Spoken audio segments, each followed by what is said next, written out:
रश्मि और अमर लॉकडाउन के चलते डेटिंग ऐप पर मिलते हैं। उसी बीच उनकी बॉन्डिंग बहुत अच्छी बन जाती है और दोनों एक दूसरे से प्यार करने लगते हैं। बस लॉकडाउन खत्म होते ही चट मंगी पट शादी। उससे पहले घर में बात तो कर लो। अरे माँ पापा कभी मना नहीं करेंगे। अमर की बात सुन रश्मि खुश हो जाती है। ऐसे ही दिन बीतते हैं और देखते ही देखते लॉकडाउन खुल जाता है, जिसके अगले ही दिन अमर अपने परिवार के साथ रिश्ता लेकर रश्मि के घर पहुंच जाता है। अभी लॉकडाउन खुला ही है और कोरोना तो ख़त्म भी नहीं हुआ, इसलिए ज़्यादा कुछ ना करके अगले कुछ दिनों में छोटे फंक्शन के साथ शादी कर लेते हैं। अमर के पापा की बात पर सब सहमत हो जाते हैं। कुछ दिन बाद दोनों की शादी हो जाती है और रश्मि अपने ससुराल पहुंच जाती है। बेटा, शादी तो तूने अपनी मर्जी से कर ली, लेकिन बहू को बोल देना इस घर में हुक्म मेरा ही चलेगा, इसलिए अपना राज जमाने की कोशिश भी ना करें। माँ, रश्मि को यहाँ सिर्फ प्यार, आशीर्वाद और अपनापन चाहिए, पैसा या राज नहीं। बेटी की बात पर सास मुंह बनाए वहाँ से चली जाती है और अब वो हर रोज़ रश्मि को परेशान करना और ताने देना शुरू कर देती है। देखो, ये है आजकल की लड़की, इंटरनेट पर लड़कों से बातें करते हुए इन्हें शर्म भी नहीं आती, और यहाँ तो देखो कितनी सीधी सुशील बनकर दिखा रही है। मम्मी, शादी के रिश्ते वाले इंटरनेट ऐप से जब किसी को कोई दिक्कत नहीं है, फिर डेटिंग ऐप के जरिए मिलना किस तरह गलत हो सकता है? रश्मि के डेटिंग ऐप वाली बात सुन उसकी हैरान सास तुरंत तुनक कर पूरे घर को सिर पर उठा लेती है, जिसकी आवाज़ सुन अमर और उसके पापा भी वहाँ आ जाते हैं। हाय मेरी माता, इतना बड़ा झूठ! डेटिंग ऐप को इंटरनेट के जरिए मिली है बोलकर इस कलमुही को मेरे सर ला बिठा दिया। अरे नास पिटी, तुझे जरा भी शर्म नहीं आई? वहाँ न जाने कितने लड़कों से गुलु गुलु करके तुझे मेरा ही लड़का मिला था फंसाने के लिए। माँ, मुझे तो समझ नहीं आ रहा क्या बोले जा रही हो।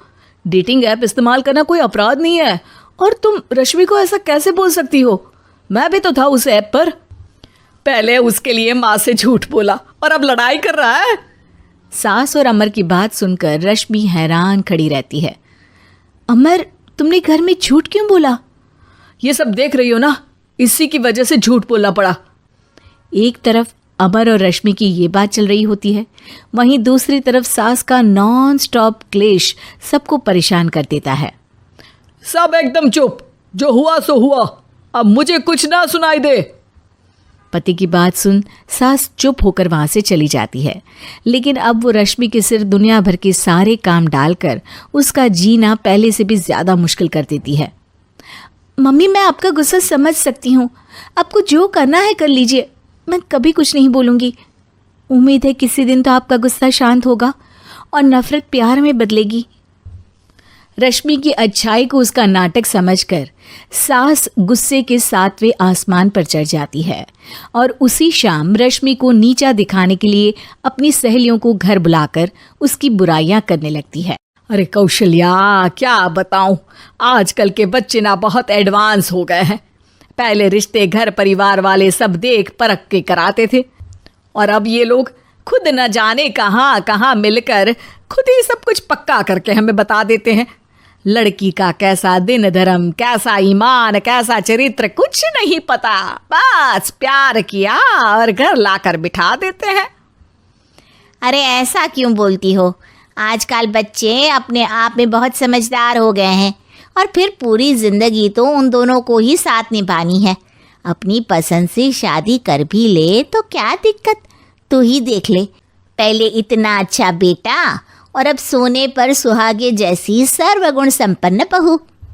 और पता है, अभी कुछ दिन पहले मेरी बेटी ने मुझे डेटिंग ऐप के बारे में बताया, जहाँ लड़का लड़की अपनी पसंद से अपने आप एक दूसरे को चुन लेते हैं, और फिर अगर सब सही रहता है तो बात आगे भी बढ़ जाती है। अरे इसमें इतना खुश होकर क्या बता रही हो? ये तो गलत है। न जाने कौन क्या है, कितना झूठ कितना सच है। अरे पर सोचो, जब तुम किसी के बताए रिश्ते को देखने जाते हो तो क्या एक ही बार देखने से सच झूठ का पता लगा सकती हो? ज़रूरी नहीं कि बच्चों का लिया फैसला हमेशा गलत हो। अरे बहुत बार हमसे भी तो गलत फैसले होते हैं ना। अच्छे बुरे लोग तो हर जगह मिल सकते हैं, फिर इसमें सिर्फ बच्चे ही गलत कैसे? सहेलियों की बात सुन सास सोच में पड़ जाती है और इसी तरह कुछ दिन बीत जाते हैं जिसमें ना तो वो रश्मि को परेशान करती है और ना ही कोई ताना सुनाती है, जिसे देख रश्मि परेशान हो जाती है। मम्मी, आपकी तबीयत तो ठीक है ना? कुछ दिनों से देख रही हूँ आप मुझे कुछ बोलती ही नहीं।